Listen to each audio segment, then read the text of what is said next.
तर आज म्हणजे सुट्टीच होती, पण लवेशला डबा द्यायचा होता म्हणून मी कुकरमधली पावभाजी करते त्याच्या डब्यासाठी, जी झटपट होणारी आहे. तुम्ही पण एकदा नक्की ट्राय करून बघा.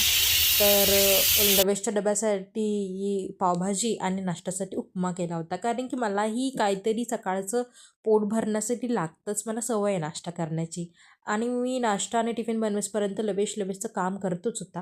आणि त्याचा हा छोटासा रिकॅप, त्याचे जे टूल्स आहेत तो कसे बनवतो त्याचा रिकॅप्स लवेश गेला होता आणि मलाही कल्याणला जायचं होतं आज.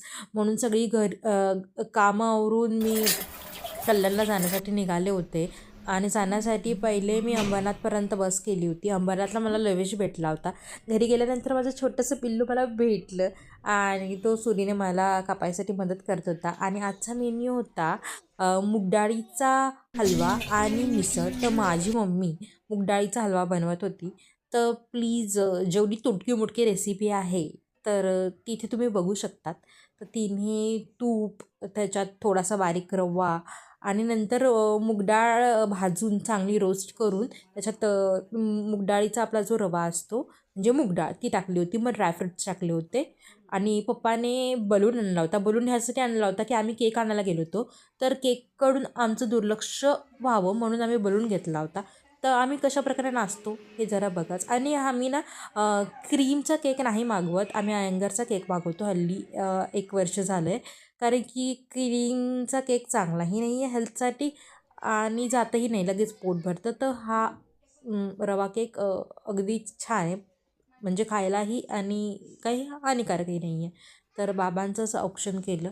पण इथे तुम्हाला वाटतं आहे का माझ्या बाबांचा बड्डे कमी आहे आणि माझ्या पिटूचा बड्डे जास्त असं वाटतो आहे? कारण की तो मागच्या वेळी तुम्ही व्हिडिओ टाकलेला पाहिला असेल तर लीनाच्या बड्डेलाही बसला होता आणि त्याचप्रमाणे हट्टाने आता तो बाबांच्या बड्डेलाही बसलेला आहे. बाबा त्याला बोलतात उठ उठ, तरी उठत नव्हता. मग बाबांनी शेवटी मला सांगितलं की दुसरी चेअर घे, मी बसतो. मग शेवटी काय राहतो लाडाचा.